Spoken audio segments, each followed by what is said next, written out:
Welcome to What Drives You. I'm Kevin Miller. In this episode, good news. Considering if people are actually bad and if the world is really a trash can fire or not. So what do you think?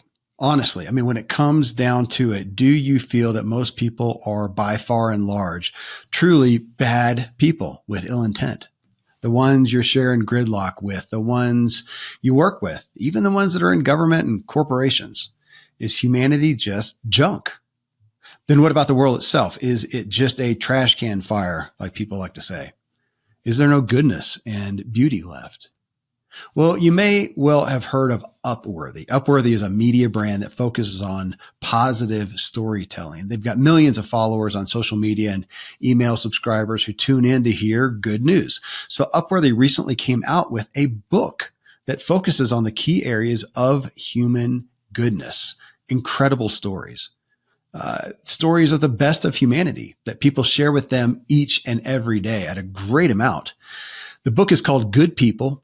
And I was really curious as to what led the authors to sift through the stories and land on certain categories, such as chapter 1, which is the kindness of strangers. And they share just how many stories that flood in about what we would generally call random acts of kindness. Well, following is my conversation with the authors, Lucia, Knell, who is vice president of Upworthy, and Gabriel, Reilich, who is head of content and innovation. I think you'll find a really uplifting, inspiring, and honestly equipping discussion here. It really bolstered my faith, which bolsters everything. It's a book I found. I want to give this to people and set it in the bathroom and give it to folks where they can just tune in and read a story that makes them feel good. When I'm not having these discussions on human potential, I'm working directly with people on their human potential. You can connect with me at kevinmiller.co. I got a few sponsors here who help make the show possible. Then drive with myself and the authors of this Upworthy book, Good People, and let's see what we can learn for ourselves today. Guys, it's a joy to have you on the show, and it's helped me. I've known of Upworthy. The reach is really big out there, but this really brought me into just the mission that you guys have with it. And I just got excited. I felt like, oh my gosh, I've been struggling even more than ever, I think, with news, with social, with media in general, and just it's easy to say the negativity, but man, the conflict and whatnot. And to see you guys making such an effort to put out goodness in so many forms. I feel like everybody needs a dose of it. The best thing would maybe just be off all screens and all, go out in the woods. If you're not going to do that and you're going to be on, which we all are anyways, then get a dose of Upworthy. So I think first, just thanks for doing what you do. Yeah. Thank you so much for those kind words. It's nice to know that it's fulfilling a need for you and does the same thing for us. And it seems like so many people out there are could use a little bit of an alternative narrative about humanity right now. And that's what we try to put out there. Mm-hmm. I did think about that. it's kind of like the job that I have. I spend my days reviewing books on human potential and transformation. And it's just, what a gift. It's such good energy. And I don't know. I guess if you're like selling ice cream, you get good energy. There's some places you get good energy. You guys are full of it. That's your job, is to go out there, curate and share good energy. That's like the best health plan from any company ever. Fair? I do think the best part of our jobs is knowing that, we've created a destination for where you can find all this stuff, but the goodness exists on its own. We're not making this stuff up. And so to your point, it's like we have created somewhat of a hub where you'll be able to go and get that dose of, to Gabe's point, counter narrative about what the world looks like. It's so easy to see on the media, on mainstream news, on TV, etc. Just this inundation and influx of content that makes you want to stay in bed all day. Myself included. I know Gabe included. Not to call you out, but I know it's true. And so there's a reason we've seen this huge spike in followership and engagement, especially over the past few years. As that started to grow, the need for what we do has also grown exponentially. Yeah. We're on a mission to share the best of humanity with the world. That's what we say we stand for. That's what we work to do every day, no matter what platform that may be. We first blew up on Facebook, where Upworthy was referred to as the fastest growing media company of all time. And some people may remember the brand from that era. And then Lucia and I built the Instagram up, and then we're always thinking about how can we, take this vibe, this feeling that makes you feel that like, okay, people are good. There's goodness out there. We can connect in certain ways through compassion, empathy, these kind of like aspirational ideals that we know we have inside of us. And if we just see it more often, we can connect to it more often. So we're always trying to figure out how to get that out there. Well, man, it's acute to me right now as we just went through, there was the hurricane, I can't remember that, Milton or something like that in Florida. So I've got family there. I'm not normally going to the big news channels, but here I did see what they're saying about it. And then hearing from my family there and the disparity of some of the drama. Now, it did do some damage. I think there were some deaths, so I don't want to minimize it at all. But of course, it just took over the news waves. And so I'm hearing from them, and it's saying, yeah, we got a light little drizzle here, and over here, it's Armageddon. Yeah. It just reminded me that, CNN, Fox, USA Today, whatever, they are paid to get views, period. Right. And so they're going to take, just that reminder, they're going to take anything and dramatize the heck out of it. And from the old adage, if it bleeds, it leads, it's primarily going to be negative. Right. So again, coming over here and seeing you guys, you're out there and you're trying to get people to come to the site as well. You make money off of people being there, but your task is to attract them with good news. Again, it's so, I'm not aware of that many other, if any other outlets that are trying to draw us in, and that's their structure. That's their guidelines, is good news. It seems like you guys are kind of alone in that. Yeah, there are a few other, outlets that have popped up along the way, and we have great relationships with those creators as well, just because it's sort of like a rising tide mentality of we're all trying to do make the world feel a little bit calmer and more at ease. To your point earlier, I think, it's a lot easier to get people to engage with things that incite rage or anger or fear. I think in the case of the hurricane, it's tricky because it's like, everyone's doing their best to prepare as much as they can and put those guardrails in place. But, when it comes to obviously politics, which we won't go too much into, but just the everyday community, news, it's so much easier to get folks to focus on something that's easy to be angry about, and to stoke the worst of us in the comment section and ignite sort of this rage-fueled reaction, get people to react negatively, than it is to put something in front of them that's pleasant and evokes a sense of calm and get the same kind of engagement. And so to your point, engagement leads to ad revenue. And so there's a reason that a lot of these media companies, that's not the sole reason, but a lot of these media companies kind of know what works from that standpoint. But Gabe, maybe you can also talk about like why we believe what we do works in the same vein, just on the other side. Yeah, first to your point about the weather, it's like I get frantic phone calls sometimes from, family, and my wife's family has in Texas and Ohio, and they'll be like, "We heard Los Angeles has just been wiped off the map by mudslides. Like, what's happening?" And I'm like, "Oh, there was a bit of mud that fell in one canyon, but that might be what you're referring to." But it's true. It's, this sensationalized version of things that are happening on, and thank God we're taking certain things seriously. Because some disasters are very unpredictable, and people didn't seem to take Helen, that weren't aware that it could have caused the destruction that it did. And then, after that, Milton, I guess, people took it a bit more seriously and it didn't have as much of a negative effect. But, look, I think it's easy to dramatize. It's easy to particularly get people to pay attention to,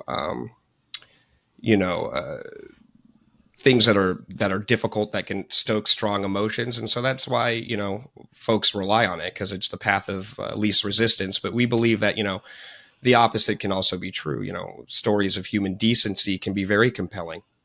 They can be the most compelling, people being good to each other, because sometimes it comes from a very difficult circumstances. You know, when people need that the most, you don't know what's going on in people's lives when you engage with them in that way. And most importantly, it's truthful.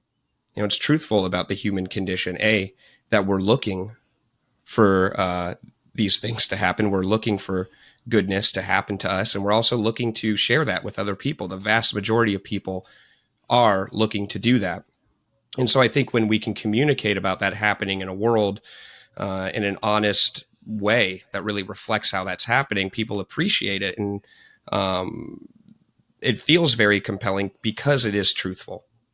It doesn't mean that it's all puppies and rainbows. It's, about some of the biggest, most important struggles that people are faced with. Yeah, your overall message just of the goodness of humanity, man, I do see it out there, but we don't get wind of it online in these worlds, as you know, and that's part of your message. I know is we spend so much time on these screens as opposed to with other people. And even there, I see this propensity towards isolation, and we don't ask for help. We don't reach out. We don't interfere for the most part, I enjoyed reading the book in some of the aspects where it was kind of, some big things were happening, so kind of some trauma, and that just breaks down the walls. I mean, you can't hide it. If you've got something happen and you're in a public place and you just got the phone call that somebody died close to you, you can't hide that. And other people can't help but see it and react to that. And it forces that. And so, you guys, again, culminating that, is just a needed reminder. It is for me as well. I actually had to sit back and go, when was the last time I went out of the way and did something for someone, outside of my family or even close friends, but just a stranger. And I'm in a bubble. I'm up in the mountains of Colorado. There's not a lot happening up here in that regards. And we miss out on that. Now, Gabe, you're in LA. I imagine you may have more opportunity to see even a homeless person or something like that. I mean, we don't see that up here, but I just wonder if people are not as exposed to the needs and the opportunity to give or to be given to. And that, we seem to be we don't grow up in a village anymore. We grow up surrounded by people, uber connected online, but man, we're not connected at that point so much. So to see you guys come out with this wealth of questions that you go online and ask a question and it just pours in that people are experiencing this. And then the good begets the good, I know, is a big part of your message as well. Yeah, absolutely. I mean, you raised such an interesting point, like about seeing it and the opportunities to see it. And it's a bit of a self-fulfilling prophecy, right? So if you're exposed to negative media narratives about the world and about humanity, and Lord knows, there's a lot of truth to it. There's a lot of very difficult things going on. There's a lot of bad stuff happening among people, but it's not the whole story. But if that's all you're exposed to, then you start to see it reflected in your world. You're looking for it more often. And that's what you'll see, there's like an interesting, I forget the name of the psychological phenomenon, but it's like you buy a new car, right? And you think nobody has this car, or nobody got it in the color that you did. And then you buy it. And then all of a sudden you see it everywhere, right? Yeah. It's because you're paying attention, you're looking for it. Yeah. And the same can exist, for an optimistic or pessimistic view about the world. So if you start inviting some more of these stories, the ones that Upworthy shares, there are other outlets that do it as well, into your sphere, you start becoming primed to look for it out in the world. And, when you're looking for it, you also start to look for opportunities to make it yourself. And I think that's something that I've found has affected me through the process of creating this book, through the process of doing the work that we do, is to look for those opportunities to, to help people when you can in small ways or big ways, and engage in the world in that way. And it does make a difference in how you see things. And studies have shown that we're hardwired for altruism. It's this inherent feeling of empathy and the need to help when you see someone struggling.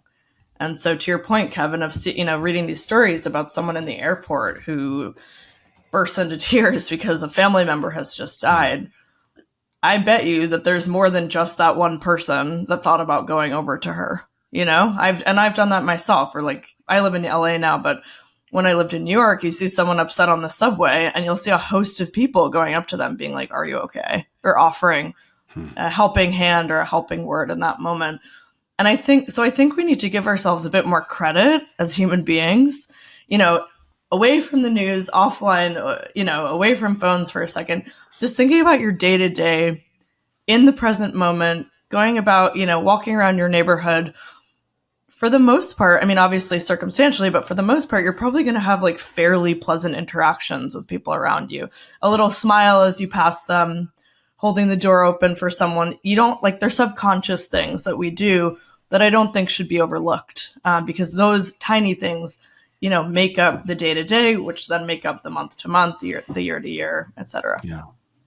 Well, you guys reminded me of just giving it more gravity when it does happen. Yes. You know, Rick Hansen wrote the book Hardwiring Happiness, and that was his point. The negative things hit us pretty hard, you know, and we tend to, we feel those emotionally and they stick with us. The good things, I mean, they're nice, but they don't often have that emotional reaction. We don't remember them as well. And so I'm thinking, as I was reading the book, and I was thinking, okay, what's happened? Have I had a chance to do something kind for someone or receive kindness? And I did. They were both around gas. Actually, literal gas, not, you know, intestinal, but actual car gas. Either way, both can be quite inspiring. Yeah. They can be meaningful. A lot of gravity. No doubt. But I didn't give them that much. I didn't dwell on them enough. Mm-hmm. And so thanks for bringing me back to it. And I am grateful. Yeah, it's been like in the past 30 days, coming down from my little mountain pass, and there's a broken down truck and there's a lady walking with a gas can. I'm by myself and I stopped, picked her up. She was deaf, so she couldn't really even talk. So she would write little notes, and she was saying, "Yeah, I lost my billfold up in the forest. Truck broke down." And at some point she said, "we." So I thought, somebody else must be in the car. But I took her down to the gas station, 3 miles. I had the time, and got her gas, filled up her little gas can, and took her back to her car. Sure enough, some guy walks out, and I'm thinking, interesting that he was having her do the 3 mile walk into town. He's got a scowl on his face. So it wasn't some warm fuzzy for me, really. I really looked at it and went, I mean, of course it feels good. Like you said, I appreciate that, Lucia, that it's hardwired in us, altruism. So I got something out of it. I still wonder, did I help? Did I make a dent? And I've talked about that with some people. Well, then about 3 or 4 days ago, I drop a kid off, and we kind of have some family cars, and I'm in this one realizing it's lower than I've ever seen it with gas. I dropped her off, said, I got to get to the gas station. I'm afraid I'm going to run out of gas. Get to the gas station. I cannot find my wallet. Literally can't find it. And I know I had it in my pocket. And I'm thinking, she's a learning driver. And so we had switched out at some point. I thought I must have dropped it off there. And I'm afraid I'm going to run out of gas. Literally, I'm thinking about friends that could run me money. And then I realized, wait, I don't have my cards, but I've got in my phone, I've got the card numbers written down. So I went in gas station, guys, can you take a card number? I don't have any. He said, no, we can't. And I'm feeling like that guy who's coming in making up a story. Right. I lost my wallet. Sure. Dude says, hey, I'll put some gas in there for you. And I said, okay. And so I'll get my wallet and come back. He says, don't worry about it. I said, really? Yeah. His name's James. Gave me $10 or put $10 of gas. He was a guy working there behind the counter. I mean, he's working behind the counter. I doubt he's really cash rich here. And he did that for me. And I walked out and found, I'm a mile down the road, and I found my wallet. I had stuck it up on the dash to remind me to get gas, but it was in a different spot, and I spaced out. I had to run and get another kid. I want to go back, and my thought was to give him $100 bill. I didn't want to negate the gift he gave me either, though. But I thought if I gave it to him, said, hey, just use this to pass it forward to the next Yahoo dude who comes in saying he doesn't have gas. So I was just so grateful. And so I wanted to even speak those, to bring them to life, to say this is happening. The opportunity is there. And Gabe, you've got me thinking on the whole manifestation type idea. How can I find more opportunities to give, but even more so, maybe even given to? Because I'm like, I don't need anything. Come on. Right. I don't need anything. Well, I did. And somebody helped. That's sweet. Yeah. I mean, it's,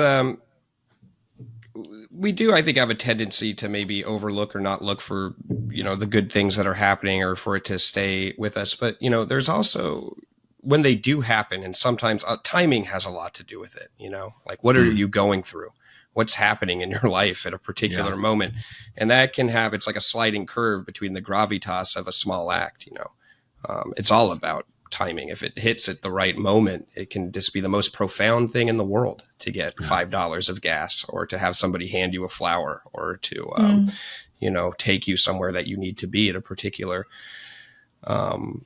moment. And, the amount of stories that we received that are like a seemingly very small gesture that stayed with people for their entire life is because of that, because of something that you would never understand. And, perhaps, thanking the attendant who helped you out, maybe that hit him in a moment where he needed to, be thanked in a genuine way. And that's something that they carry with them. And what I love about that is that it's so empowering, right? It's so empowering to think that, listen, not everything that you do is going to be, the most profound gesture for the person receiving it. It may not even be received well all the time, but there's the chance that it's going to be something that somebody carries with them for their whole life, and that they rely upon during really difficult times, when they need to find some strength. And so, when we're living in a world where so much of our actions are kind of dictated by algorithms, so much of what we do is, people tell us how to think, there's talking heads, there's politicians, there's, all sorts of, Instagram posts, TikToks, and, whatever it may be, like telling you what your opinion should be and how you should behave. Yeah. There is no control over that out in the real world and in a particular interaction on a person-to-person basis. And to know that it could be a really huge thing that happens, that's something, someone carries with them, is really motivating to me. It just makes it feel like our interactions have huge weight to them. I think that they're closer than we think. Yeah, exactly. Well, in the stories, some of them were significant events, but as you said, so many of them were seemingly so small that you wonder if the person who bestowed the gift on the person, who wrote, maybe doesn't remember. It was so fairly insignificant. Mm-hmm. Well, gosh, Gabe, I didn't realize it was actually not too long before we started the show here that I realized you were the story of the kid with the eye patch. Oh, yeah. And that was me. The way you shared it, does that teacher, it was just a momentary thing that they did. They probably did some similar things for kids, and did they even remember it? And yet here you are this many years later, and I think it was the lead article in whatever chapter in the book. Well, hey, people like stories. Tell the story. Would you? Yeah, that's the story. It's called Keep an Eye Out. It's about me. It's the one that leads off the chapter Learn by Heart, which is all about teachers. And, when you talk about things that stay with people forever, the teachers in our lives are deserve all the credit. I think we can all think of, somebody whose job was to educate us, where, they were just there for us in ways way beyond the classroom, in terms of forming how we look at the world. And I had one of those teachers, and I'm so fortunate, really early on. I've had many of those teachers. But the first one was Miss Bean, my kindergarten teacher at Colfax Elementary. And she was just an amazing person. What happened for me is it was my first day of kindergarten, and I was headed to class. I think the task at hand was to memorize our home phone number and address, just in case, we needed that. And that was before cell phones or any of that sort of thing. And so I was very preoccupied with that task at hand. I'm like, I can do this. I can memorize these numbers. And then I walked into class and got dropped off by my parents, and see all the kids running around and a lot of energy. And then I noticed something a little different about most of the kids versus myself, which is none of them were wearing eye patches. And I had to wear an eye patch because I had what is colloquially referred to as lazy eye, which is a term that I don't really love. It's amblyopia. But, it just means that one of my eyes was not as strong as the other. So I had to cover up the strong eye to force the weak eye's muscles to kind of adapt. There's a great metaphor in there for all sorts of things. But, at the moment I was like, whoa, I'm different. This is probably not great. I felt uncomfortable. I felt nervous. And I don't know if Miss Bean picked up on that energy or, if my parents had said something. But she certainly recognized that I was feeling that way. And so she came over to me, and after making the class sit down and start paying attention, she called me up to the front of the class, which was the last thing that I wanted to happen in that particular moment. I wanted to disappear, but she said, this is Gabe. His eye is on vacation. Are there any questions? And kids looked around like, no questions. That seems about right. Eyes go on vacation, And I was like, okay. And then Checks that was out. it. That was it. There was no issue. And more importantly, she just put me at ease, And then more importantly than that, she taught me two really important things. One being how important it is if you're in a position of authority, to look out for people, look out for opportunities to help put people at ease, particularly kids or whatever it may be. And then two, how the unknown is not necessarily inherently dangerous, that if you're in a position of vulnerability, it's not necessarily going to work out poorly. And, not everybody gets to benefit from that lesson happening or that outlook. And, but for me, I was lucky enough to have a wonderful teacher who, recognized it and was able to teach me that early on. So I could, start looking for that and seeing that in more people. I love the story. Again, it's seemingly so benign, and yet the impact it had on you. So yeah, I want to call that out. That's chapter 2 in the book, Learn by Heart, the most important lessons. And it's all these stories about teachers. And it drew me back to, it was so influential. I can remember so little that I remember from that long ago, but I can remember most of the teachers, good and bad experiences, but they were so important. And I appreciate you saying that our authority lately, the term privilege has coming up. Either way, I remember back when, we really, the Black Lives Matter aspect happened, and I asked some people, what can I do? I'm a white dude up in the mountains with a podcast. And they said, well, use your platform. You got a platform, use it. Fair enough. And to do that, to look at what authority do we have? What influence do we have? How can we help? And again, the stories were significant. And I love the tagline, the most important lessons. That lesson you learned, I will venture to say, maybe more important than any reading, writing, or arithmetic you learned. Yeah. I mean, to learn early on that there are people out there that have your back, when you need it, that's an important lesson. It sets you up for being able to navigate the world, in an effective fashion. I'm so appreciative of Miss Bean. Well, I asked for some of the big not the headlines, but the big things that stood out to you guys from curating this book. I mean, you could say from the Upworthy site and all that's the interaction that happens all the time, but especially this book, because it was interesting to me that as you guys are tasked with putting this together, what stood out to you? Even the chapters. Why did the chapters pan out? And that you saw this thread of teachers and teachers and teachers. So cool. And I'm going to come to some of the chapters there, but I know one of the main values or main threads that, or standouts that you guys said is, don't underestimate the impact everyday kindness and connection can have on a person. And I've kind of like me giving gas to that lady. I question it. And was it, so I get some little feel goods, I guess, for doing something that I didn't have to do and pat on my own back, I guess. But I'm looking and going, did I just help? Did I enable? It's kind of that age old question. Did you help the homeless person by giving them something, or did you just enable them to go buy a liquor? That's what I grew up with.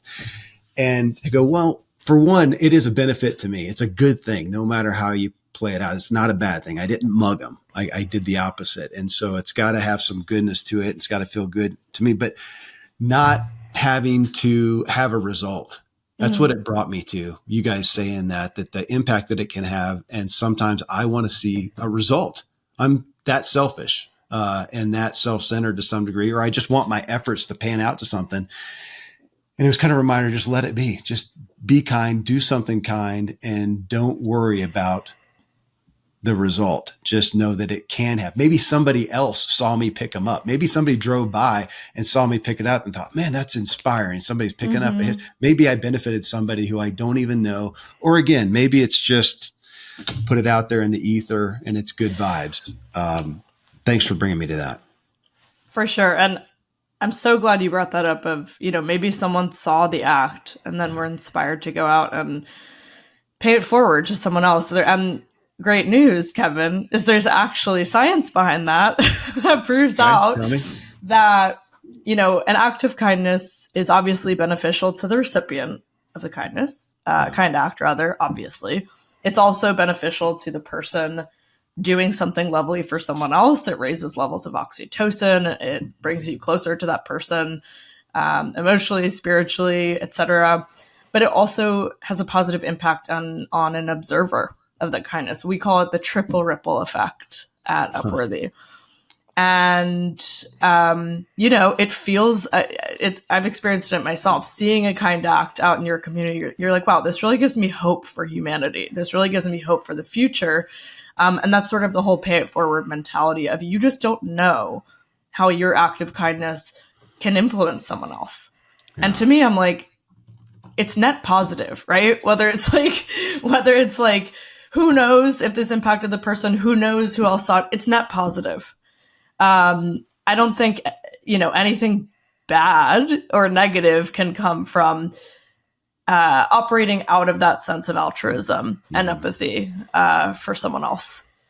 So yeah. It reminds me, I again live up this little mountain pass and winter comes and it gets pretty gnarly and invariably somebody tries to drive up it that has no business trying or has a car that can't make it. And it are so few times when I come upon someone that I can actually help because it feels like the minute it happens, there's 5 guys with their big trucks and all their gear that are out there.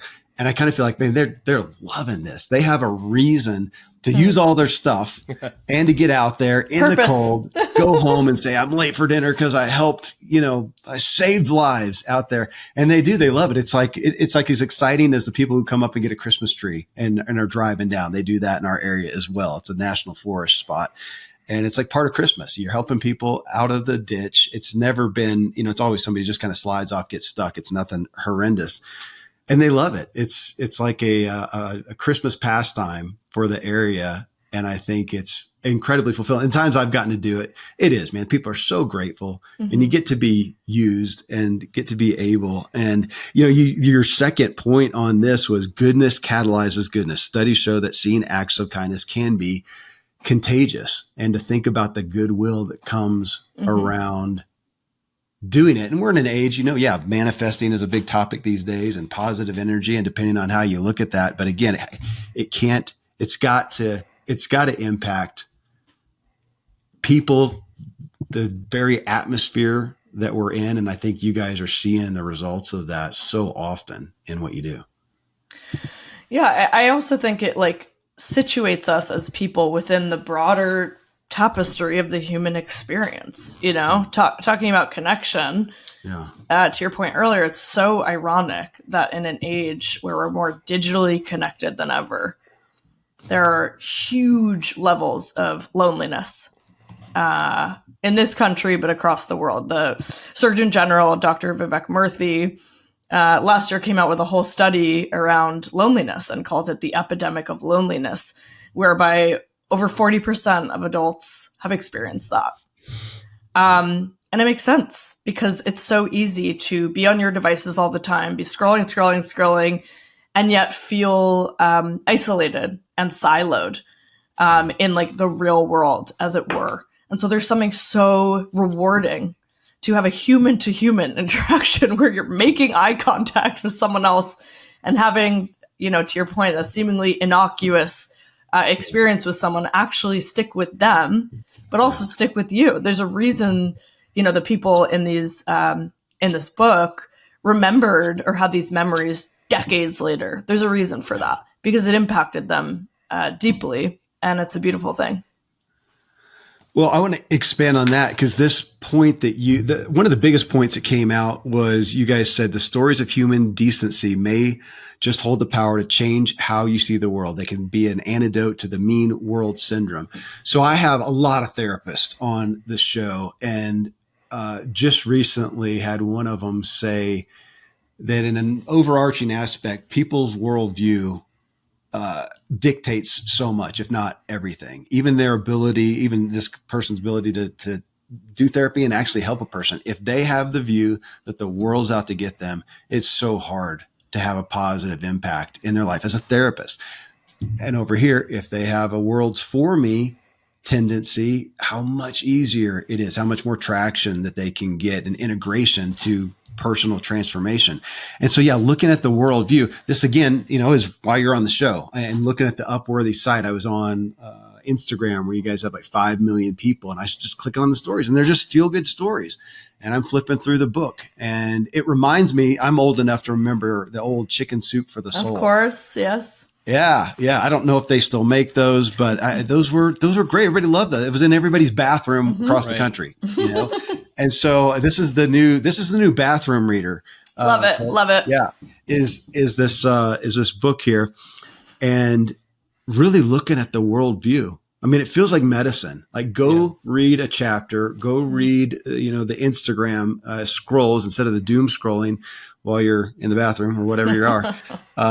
Scroll these good news, and it changes. It has the opportunity to change your belief and the ripple effect that you talked about, the triple ripple. I think this is an infinite ripple that it can have in your life. It feels like medicine again. Yeah. We had a comment from a follower once that has stayed with me forever. They're like, they said, this is food, this is water, this is medicine. How can anybody get enough of this? Because it's nourishing, and it's nourishing for the soul. Getting back to the chicken soup for the soul reference, it really is. It's important to provide vitamins to that aspect of your existence. This feeling that we are part of something beautiful and important, and that beautiful, important thing is humanity. It really is. There are obviously it can be complicated and difficult, but there are some really just wonderfully magical, profound, important things happening among people all the time, big and small. And go ahead.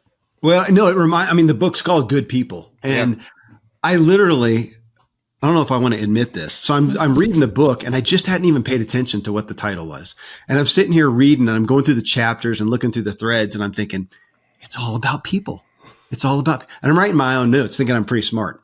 But I'm pulling that out, that it's all about people. In the bathroom, of course. Yeah. And then to realize, wait a minute, the book's called Good People. This is the point. It is. But to think of that that the goodness in my life, again, is one of these big reminders, if not paradigm shifts, the goodness in my life, it primarily comes from people. I'm trying to think, where else does it come from? I mean, I could say that it's, my ponderings and ruminations in the morning. And what am I doing in the morning? I'm reading books from other people. I mean, it's all from interaction. And even that reminder, as you talk about what's the term? I like the term you use, Lucia, siloing. That even if I'm pseudo connecting with all these people on email and WhatsApp and Zoom and whatever, that, even that, now we're having an interaction that means a lot, to me. I also want to do it in the flesh.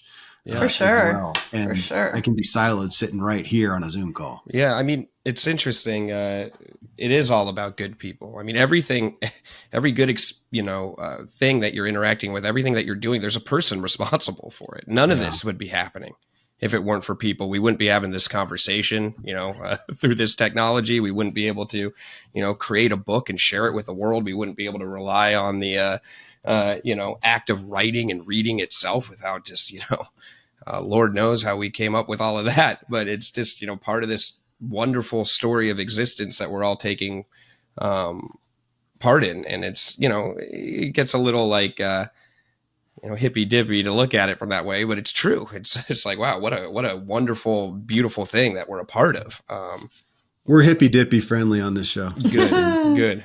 We're talking Colorado here. Okay, I'm in a safe space, so I can lean into it. A safe space.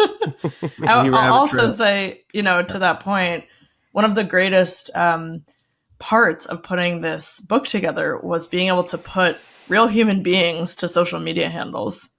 So every time we posted, this book came together because Gabe and I noticed that people were sharing their own stories in the in our comment section, which we lovingly refer to as the kindest comment section on the internet, which is rare. At Upworthy. At Upworthy. Check it out. Kindest comments. Got a plug. Yes. It is. It's true though. It's like we'll have people commenting within that section saying, I came here just to read the comments, or why am I sobbing at the comments right now? It's just very rare. And I do want to point that out. It was so rare. I literally looked at the Instagram post and looked at the comments, and it's second to none. Yeah. Cause I'm used to, it's why I don't go and look at comments anymore on, Facebook or Instagram or whatnot. I mean, I may look at them when somebody, it's talking about our show or a clip we did, and usually they're pretty nice. But that's not what you see on social media. I mean, you're just waiting for somebody to come in there and lambast something, and to see that not exist over here, it feels like people take off their crap colored glasses when they come to you guys. Yeah, it's kind of a crown jewel, as it were. Yeah. It's so rare to find, and we're very proud. But really, the audience, the community did that itself. We provide content that sort of inspires memories and emotions and evokes, reactions from that positive and loving light. Mm-hmm. But that community took off on its own. And it's been beautiful to watch it sort of blossom in that way. People are looking for opportunities to share that, those feelings and that emotion, to talk about their own experiences with good people. And so, the book is called Good People, Stories from the Best of Humanity. But it's not about, people talking about how good they are, what they did for people. There's none of that. It's all about when their lives intersected with somebody else, And I think in a way, Upworthy on social fulfills that need. It gives you an opportunity to intersect with good people who are out there, even though you may not, be meeting them in real life. You're seeing them, so you're intersecting with them, and then that can affect how you feel. Mm-hmm. And I love that, because it's just so nice to know that goodness stays, and it stays forever, and it holds such a strong, unique power among people's lives. And we're talking thousands of people, it's not like, there's a reason we've hit 5 million and the engagement is cuckoo. Some of our posts will get like a million likes and, 500,000 shares. And there's a reason for that, because it brings people, a sense of joy, but it really does tap into emotion. Mm-hmm. And that's important to recognize, that those are things that draw people in. It's interesting. It feels like there's these unwritten community guidelines there. And I'm not just promoting Upworthy social media, but it's the point of goodness upon goodness begets goodness, as we're talking about, that I see it on there. Because if I'm thinking right now, if I had gone, I don't post personal stuff at this point, but back in the day, if I had gone on and shared my, picked up a lady who needed gas, and I share my little, good helper thing. One of the first comments would have, well, it's dangerous. Why are you driving a gas car anyway? Oh, that's true. Yeah, exactly. Canceled. Canceled. Yeah, fair enough. Which is why it's one of the things that led me away. I'd post something good, and you'd have somebody who feels like it's their, I don't know if they think they're doing the world good by being the critic of life. And yet I'm not seeing it happen there. You said something, Gabe, I don't want to miss. You said something about the good things that happen as we look at the good things coming from people, that there's somebody responsible for pretty much everything that we experience that is good. There's somebody. And you use the word responsible. It feels like today we speak to responsibility of who is responsible in a blame aspect. That's what we see in the headlines. That's what we see on social media. And we're constantly attaching responsibility in blame and accusation to all these bad things. Are we attaching, who can we blame for the good things? What great. We should play with that. Yeah. Let's go blame somebody for the good thing. What a good thing did you experience? Who can you blame for? Who can we thank? Who can we thank? You know, and the truth is, it's both. It's like, you know, we've all done things that we should be really proud of, that are like really noble and good. And I'm sure all of us have done things that we're not really proud of and haven't lived up to the, you know, the expectations or, you know, desires that we have to, you know, be kind and decent. And that's just the reality of being a human being. It's both, you know, and I think sometimes it's hard, particularly in an environment that capitalizes off of black and white thinking. You know, you're either X or you're Y. You're either, you know, a saint or you're, you know, deserve to not be heard at all. And it's hard to understand that, you know, well, people can be both. They can be both at different times. And so, you know, I think one of the things that is important is to give people the benefit of the doubt a little bit, which I think is something that we're losing touch with a bit. You know, maybe somebody is behaving badly because they're going through an extraordinarily hard time, you know, and maybe they need to be reached out to and interacted with compassion and understanding, as opposed to being filmed and being fired on social media as a result of their behavior. You know, I think a lot about a story that we wrote about. It was about a troll online who was just saying some awful things to this comedian. I'm forgetting exactly who it was at the moment. But he responded to him. Patton Oswalt. Yeah, it was Patton Oswalt. That's right. Yeah. And Patton Oswalt responded, you know, to him directly and was like, hey, you know, it sounds like you're going through something, like not in a condescending way, but like in a genuinely like, hey man, are you okay? Like, what's going on? It sounds like you're in a lot of pain. And the person was like, God, I never thought anybody would even ask, but like, yeah, like things have been really hard. And I'm like fighting this illness and like, it's really difficult for me right now. And he's like, oh, well, like, what can I do to help you? You know? And then the community, you know, kind of rallied around him. They helped this guy out. And I'm sure that changed this guy's outlook on the world. And hopefully he's not trolling anymore and has a little bit of a different view. It's, you know, that old expression, hurt people. I just was writing it down. I was going to pull that up. Thank you. Yeah. And it's there's a lot of truth to it. And it can be really hard to kind of be vulnerable enough to be like, okay, somebody is, you know, trying to hurt me actively, and I'm going to try to understand what they're going through, because you very well might just get hurt some more. Right.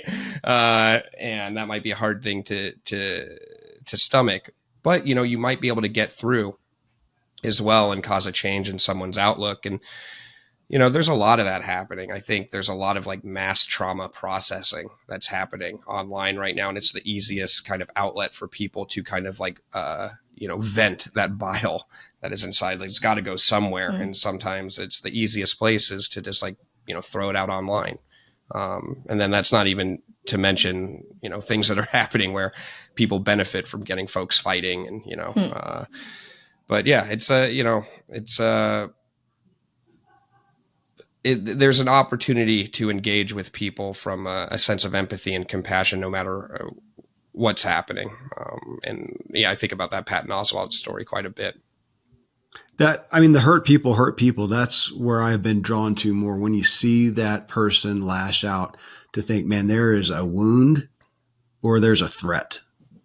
And we've spent a lot of time recently on the show talking about anxiety and how we tend to react to these threats like we're being chased by a lion, like that our very existence is at risk. And yet 99% of what we're seeing, especially on social media, is only a threat, or could only be, if it is, it's only a threat to my ideas or my identity. Right. And I'm responding, I'm lashing out like my life is at risk, and to sit back and go, man, nothing is, but to see that people are doing that. And then I'm going to make some stereotypical assumptions here that person has nobody else to talk to. Like you said, Gabe, that they're putting this out to strangers, because they don't have anybody else to share it with. They've got a hurt, a wound, a threat, and they are not processing it. They don't have the self-awareness to do it with themselves, and they don't have somebody with them. So they're going to go out here and put it out and look for some kind of, I don't know the psychology of what they're looking for. There's some need there that they're filling. I think also, rightfully so, there's also this staunch fear of being judged. The internet is so black and white, and it's so easy to troll because your face and your body and your person isn't attached to your handle. We're all anonymous. Yeah. And so it's, people are sort of like freely doling out these judgments without repercussions, because it's essentially anonymized, especially on these public accounts. And so there's this fear of being judged. There's this fear of being canceled. And so, of course, people are feeling more protective or operating out of fear. It makes sense to me. And to your point around having no one to talk to, I believe in therapy as a human right. I think our healthcare system is super broken. I think that's, we know that by now. You're in a safe place to talk about that. Okay, incredible news. And I figured. But there, not having someone to talk to who's outside of your immediate circle it can cause a lot of damage. It's very important. I just think it's very important for every person to have that. And obviously for various reasons, there are many barriers to entry. And I think that can cause a lot of pain. Which we come back to again, Upworthy and this book as I think I saw it written with some of your stuff, but I kept thinking this is the antidote. This is the medicine to counteract all the crap that we see out there if we're going to be online, especially. And the first chapter, The Kindness of Stranger, there are a lot of good people out there. Again, just heartwarming stories, inspiring stories. This would be the thing to read at the start of your day. I even thought, I'm in a realm where so often people are doing self-help books in the morning or devotions in the morning or journaling, good stuff. How about read a really great story about somebody who was just stinking kind? That I think I haven't been doing as much of that. I'm digging into psychology and spirituality, but to just read a heartwarming story, I'm not doing that. It's kind of like I'm aware that I don't tend to gravitate towards comedy. If I'm going to watch something, I'm usually looking at something intense. Mm-hmm. I've had some dear people in my life say, "Why don't you watch something funny, dude? Laugh a little, let go." I agree with that. Yeah. Well, I get that, but I'm thinking this here too. As I was reading it, I thought I don't spend enough time reading stories about this and it's not just a story, but then reading the impact that it had on somebody's life. That's what drills it home for me. It's a great observation to make. And some of the best feedback that we've gotten, when I see the reviews and people responding to this is like, I'm treating this as a devotional. I'm reading this in the mornings or I'm reading this at night. And I would suggest, for people who are curious to do that, it's an interesting practice, to see what kind of effect it has on you. If you put the phone down at night and instead read a story or two like this and then kind of sit with it and see how you feel in the morning. Or if you, do it in the morning, see how it affects your day. Because the feedback that we're getting from people is that it is fulfilling a need on that front. And that need is for a space, a restorative space, which I think is something that is in short supply. And I'm not here to, demonize social media by any means. It can be complicated. There are a lot of great things that come from it. There are a lot of very difficult things that come from it. It's a tool. It's an incredibly powerful tool. But I don't think anybody would say that, wow, I certainly feel rejuvenated after spending a lot of time going through, TikToks or Reels for a certain amount of time. It's not exactly a energizing experience. You may be inspired in other ways, but it's not super energizing. And so this book kind of, at the very least, we hope gives people that chance to find that restorative space of calm so that they can sit with that feeling, because that feeling is what we're all about. Yeah. On at Upworthy, we're about giving people an opportunity to connect with that elevating feeling and to sit with it. Now, the difficulty on social media is you may sit with it for a moment and then the next thing in your feed is something else. And then the next thing is something else, and it's fleeting and it's gone. And that's why we created this, is because we're like, there is a distinct power to that feeling in terms of how it affects how you see the world, how you feel about yourself, how you operate in your day to day. And we have a duty to try to like distill that and put it into a form that people can hold and that they can stay with. And, books have long been the best form for that. And so that's why we decided to take Upworthy offline to give a chance for that feeling to thrive in a format where it could be in a bit of a walled garden, away from, the forces that be on, digital media and algorithms and so forth. Okay, well, the book's behind me, but I'll take it home with me and set it beside my coveted couch in my home office, and it will be tomorrow's devotion. Because, I appreciate that. I don't do anything on a screen early on. I'm using paper for a reason, because I want that. I want that offline experience. For sure. It's and I have the same thing where it's like, I have an obsession with like, okay, what are like the tips and the tricks and the tools and the, what's the latest in terms of, the self-help kind of like cutting edge, bleeding edge. What are people saying? What could I adapt for myself? But sometimes it's not about, advice, right? It's about, exposure. It's about immersion therapy into a feeling. And, I don't think I would have done it necessarily if it weren't through the sheer process of creating this. And, because I don't think I'm predisposed to kind of like sitting and staying with those, stories or feelings, and, through the length that we did, and it's had an effect on me. And so I think that, it's an interesting experiment to partake in. I think what's also nice about these stories and this book is that it's not necessarily meant to be, read all the way through. You can sort of open to any page and pick and choose a handful of stories each day. And to Gabe's point, see how it impacts you, see how it affects you. I think it's important to understand that in a culture that rewards speed, and productivity and just keep going, the idea of actually choosing to slow down and physically open a book. I always say you can't touch the internet. It's like there's something to be said about sitting down, experiencing, this tactile version of this feeling or this version of this channel that you love so much, and seeing, letting it seep in a slower, more restorative way is profound.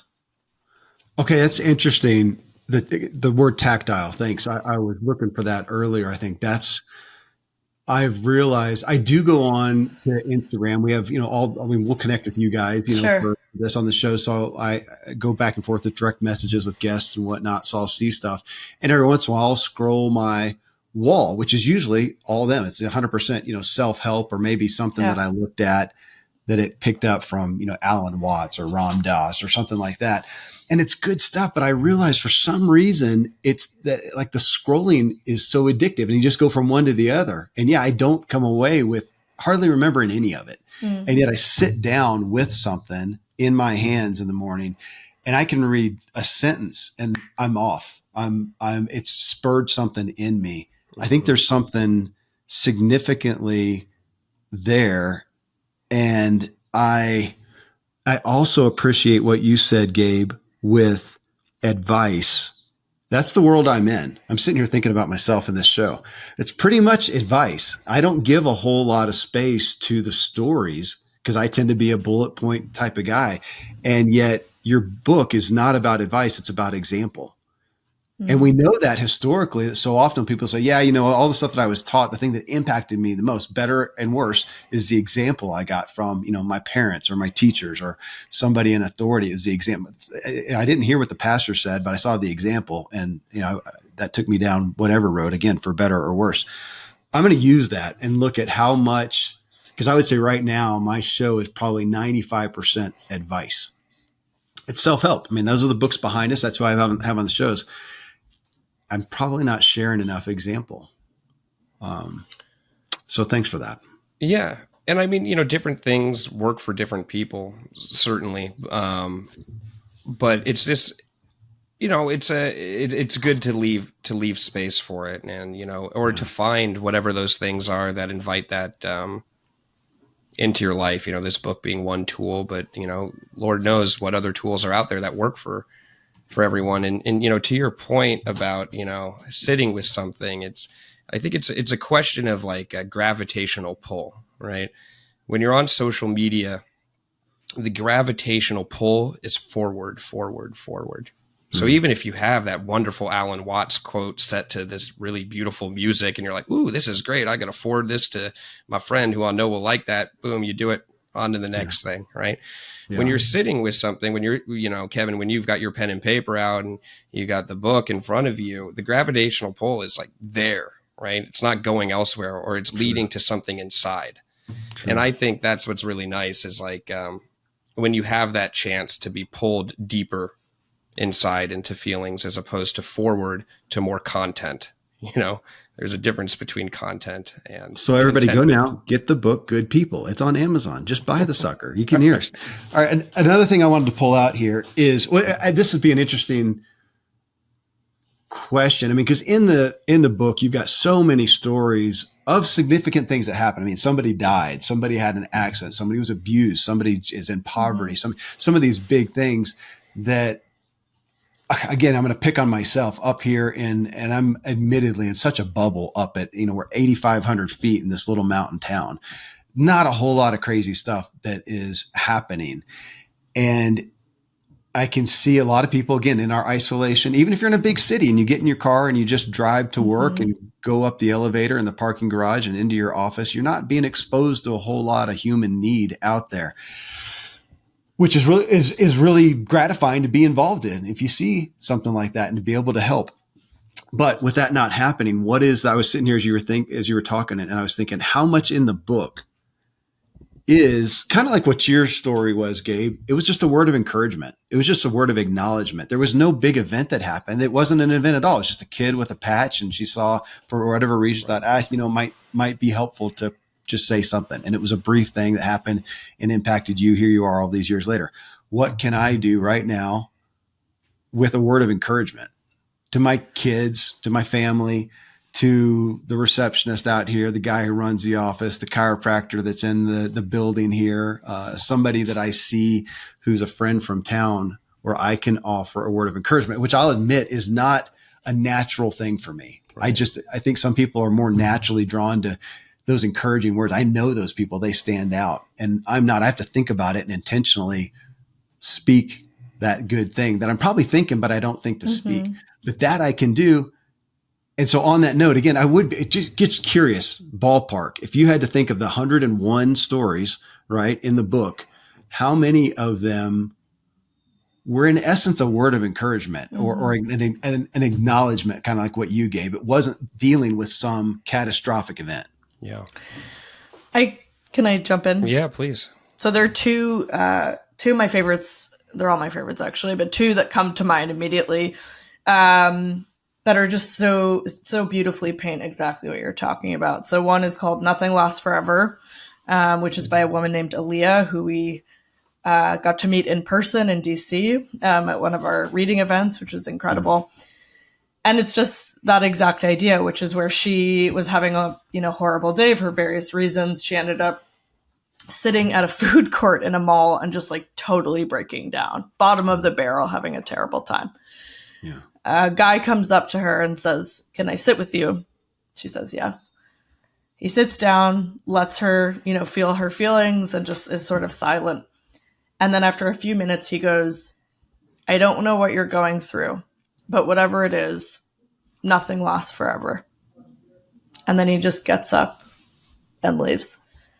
And about, a decade later, she holds on to that. And she references that saying all the time as a source of strength. She doesn't know who this guy is and probably never will.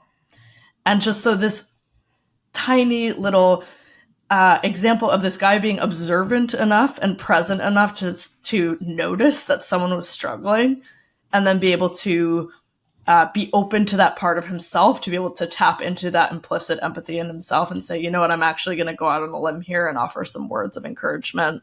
or I see you impacted her in a big way. For sure. Well, I appreciate you that going out on a limb, because I thought some people are going to hear that and go, gosh, that's kind of risky. Some dude coming up to it. And it could have. I guess the worst could happen, though, is she says, like, dude, who are you? Get out of my face. Well, I think the important thing, too, is that he asked for her permission to sit down, ask for consent. Because that's certainly a thing. Gabe and I talk about this a bit, is like, what if someone doesn't want help? Okay. That's a great one. Another one that comes to mind is when a woman was standing. She was at a gas station. She was also similarly having a difficult time, and someone behind her taps her on the shoulder and just hands her a little rock that says resilience on it and says, I don't need this anymore, but if you'd like it, I'd like to give it to you. And she still holds on to that. So, exactly what you're talking about, and really has impacted people decades later. And there's a reason for that. Yeah. And to your point, Kevin, I think the vast majority, or at least the majority of these, interactions are small things, right? That have an outsized impact, things that are within the reach of any of us. Sure, there are stories about the person who, paid for someone's education or something that required a lot of money or resources or connections or whatever it is to help somebody in a meaningful way. But most of it is not that. And that's like an empowering thing to know that, okay, well, this is within the reach of any of us to partake in, to be that person for somebody else. I agree. And it's chapter 3. I was just looking at my notes. It's the little things. Something small can mean so much. Hitting on that. It can be so, again, seemingly, use the word, Lucia, innocuous to us, and we have no idea the impact. And another point that came out it got me thinking about my own stereotyping, my own tendency towards judgment and evaluating something, and then the beauty of some of the stories. And I'm thinking of the one that you had in that chapter about the, I don't know if it was a guy or girl, had a kid in a cart or a bike seat. And then I think they're carrying another on a backpack, and they're going through the intersection. Kid drops his little stuffed animal, and they're like, I can't let go of the bike. I can't pick it up. We're stopping traffic. And here comes the big, burly, scary looking biker dude. And I'm like, oh my gosh, am I going to get beat up for, holding up traffic? And he comes over, lovingly reaches down, gives the kid the stuffed animal, and walks away. And that, he just loved the juxtaposition of what you don't. And I hope he had some, Hell's Angels kind of jacket on or something that just really big beard. Yeah. And think about the people sitting there watching it, wondering, is this guy going to go and eat this person? And they picked up the stuffed animal, and it's just it was again another call out for me to look at the goodness in people, and to know that by far and large, it's just always there. It's always there. Maybe covered up, maybe behind I shouldn't say a disguise, a costume that we wouldn't associate with it. Right. And yet it's there. Yeah. I mean, sometimes it just takes the veil to drop. We can't always keep this costume on that everything's going great. If for anybody out there who has, experienced profound grief or loss, they know what I'm talking about. When that happens and, the veil on life is lifted and you just see things for what they are, which is, a very vulnerable experience where of the vast majority of interactions and stuff going on are just not real, right? It's not something deep that's going on. And sometimes people, in public are experiencing that, and that veil is lifted. You see it happening and folks interact with them. And I think when that happens, it invites an opportunity in for, us to kind of like let down our defenses, the shields drop a bit. We can be real with each other. We can see people as people, be like, this is another human being experiencing something. Can I just be another human being and see if there's something I can do? And that's the danger of the world that we're creating right now, is the dehumanization of so many people. And, that's happening. It happens online where, algorithmically we're put into groups. This group enjoys this sort of thing. That group enjoys this sort of thing. This group thinks like that. That group thinks like that. And we don't see people as people. And like what Lucia was saying, you don't put a face to the, to the handle, or even know if it's a bot or a human being you're interacting with. So it's important to, just you can't do it all the time. You can't walk through life thinking like, okay, every single interaction that I have is important. Every person that I meet is a human being with their own experiences. It would be impossible to navigate the day to day. But I think when you do have that impulse, when you have that feeling to lean into it, you should, because it's a marker that, it's the right time to be doing that. I do appreciate that.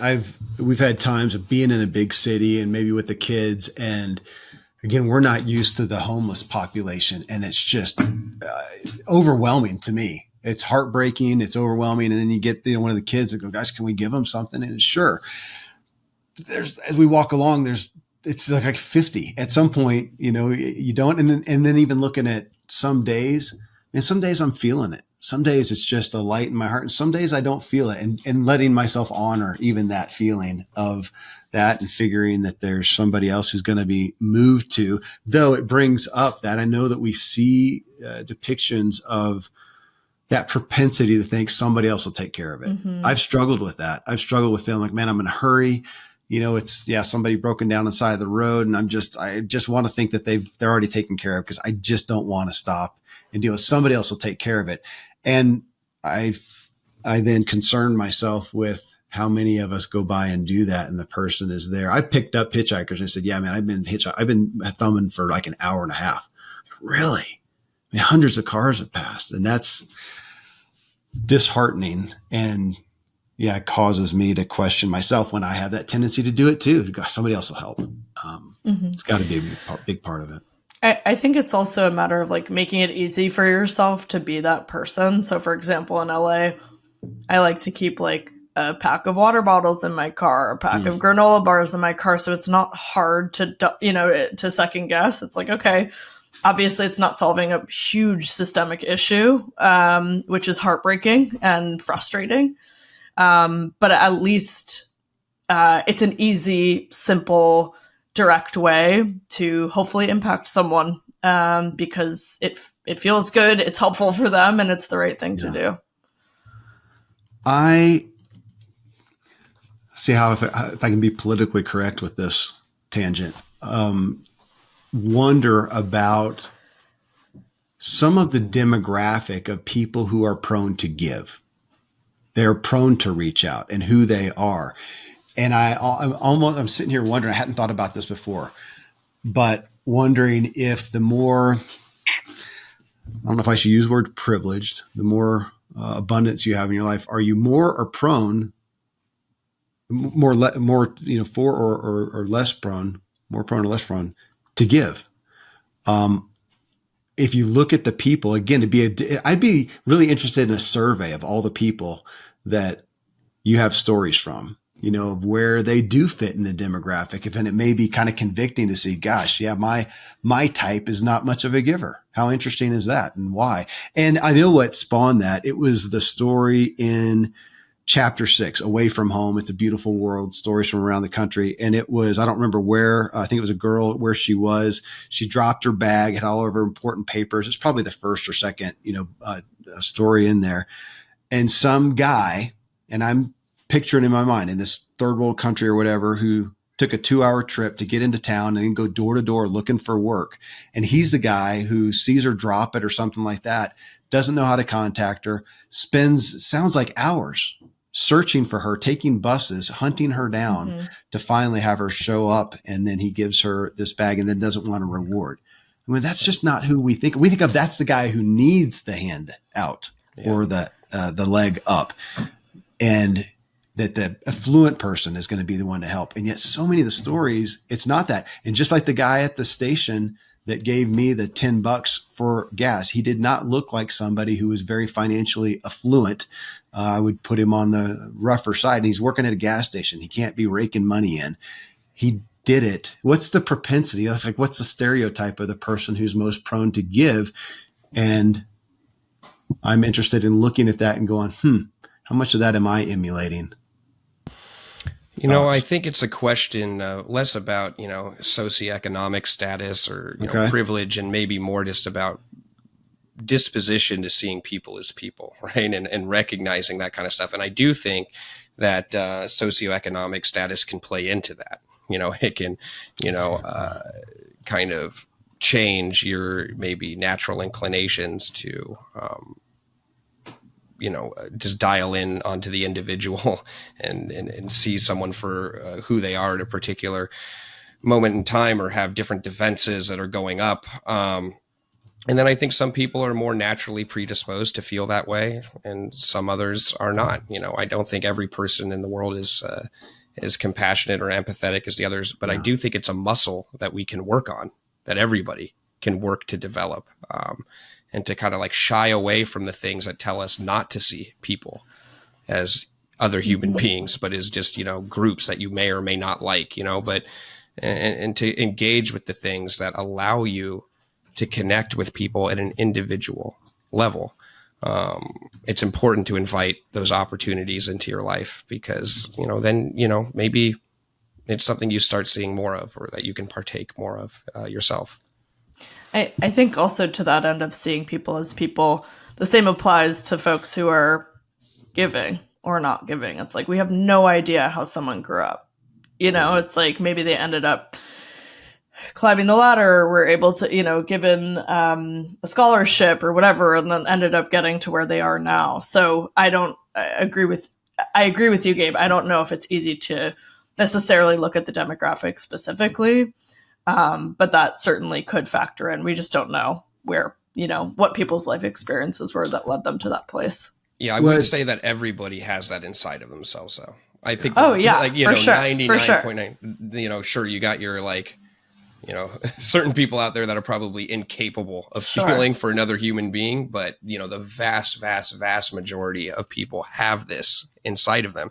And what, like Lucia was saying about, being hardwired for altruism, it's an evolutionary advantage to care about other people. It helps make the group stronger, And so, sure, we live in a system right now where we may not need to rely on that as much, but it's still inside of us. So I think being aware of that, and when we feel that pull, leaning into it is a good thing. Well, seeing people as people, that may be the anchor right here for the show. I'm reminded I had Thomas Hubel on the show a year ago. He wrote the book Attuned, and I'll never forget him saying, man, you walk into nature. This is relevant to me because I live in a national forest. You walk into nature and think, oh, I'm viewing nature. And he says, dude, the minute you walk in, you are nature. You're amongst it. And of course, he's taken that to humanity. Is that fair to say your intent, your primary intent with the book? Because it'd be easy to read it and go, oh, they're trying to inspire us all to go give and serve. Is the bigger picture to see people as people, the giving's then a byproduct of that?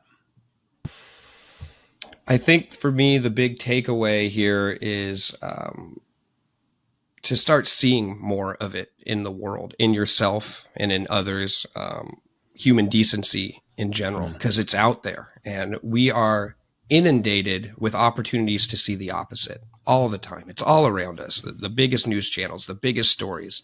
And again, yes, it is happening. It's real, but the converse is also true. The opposite is also happening. The smaller things that don't command the attention of, the airwaves and the collective subconscious, right? Yeah. It's happening out there. So if this book can help, people plug into that and change their outlook a little bit, and like take that feeling and then start seeing more of it, then creating a kinder world can become a bit more of a self-fulfilling prophecy, because you're more inclined to, if you see the world in a softer light, if you think that people are good, you're more inclined to maybe interact with people with that in mind and create more human decency in the process. And it may sound like a very small thing, and I consider it a success if even one person, reads a good story and feels that way, and then it continues the story of human decency being written, as we say, because it's constantly being written. There's more stories than we could count that could fill up volumes and volumes of this book. And it may sound like a small thing, but it's not. Because if that happens at scale, that's how you create systemic transformational change. Because the more connected we feel to each other, the more responsible we feel for each other, the greater possibility that we have to solve these like very real issues that we're faced with. These things that may feel like impossible to solve. But if we can come from it from a place for like love and respect and understanding and compassion and empathy for each other, I think that we're going to have a bigger chance to be able to tackle the things that we know that we have to confront. Well said. I think, the stories on Upworthy, on our social channels and in this book, they all act as proof points that humanity is inherently benevolent. And while you might not see that all the time in the media, my hope is that this book will open up people's eyes to the possibility that that's true. I think people can be so cynical, myself at times, it's so easy to be cynical about the world if all you're being exposed to is negative headlines every single day. It's like, come on. The mental health impact that has on us is like really real and acute in this day and age. And so being able to provide some sort of alternative to that narrative with these stories that are very real, they're rooted in truth. They're rooted in real stories, real people, will, to Gabe's point, hopefully shift people's perspective on humanity enough that they can start viewing the people around them, even that they don't know, through a lens of compassion, giving people the benefit of the doubt, seeing people as nuanced, whole human beings that sometimes are wonderful, sometimes are grumpy and, angry because, we run the gamut of human emotion, will help us create a more holistic picture of what it means to be human, and have compassion for each other, but also ourselves, which I think is a huge component of this as well. Yeah. You said something about the small things, right? And calling attention to how much of that is out there in the book and just happening on a day-to-day basis. And it's true. And like, it's because the big thing that is happening here is life, right? That we're all dealing with, and that we're all experiencing. And it is a big, difficult, unwieldy thing that every single one of us is going through. And we have no idea how it's affecting anybody out there besides the people who are even closest to us. And sometimes even the people that are closest to, we don't know how they're dealing with it. And I forget, the quote, maybe it's attributed to Aristotle or one of the old philosophers, but I say, be kind because everybody out there is fighting a hard battle, Yeah. And it's true. And so whatever it is that allows, people to connect to that feeling, whether it's meditation, whether it's taking a walk in nature, whether it's just, unplugging from your screen for a bit, or a book like this, or, a novel, anything that allows you to connect to your humanity so you can share that with other people is a worthwhile use of time and energy. Well, agreed. And I'm grateful for what you guys are doing. I'm thinking about the book and just the inspiration of it. And I remember as a kid watching Rocky. You watch the movie and you're like ready to take up boxing as a career, and buy the equipment and stuff. I'm not going to be a boxer.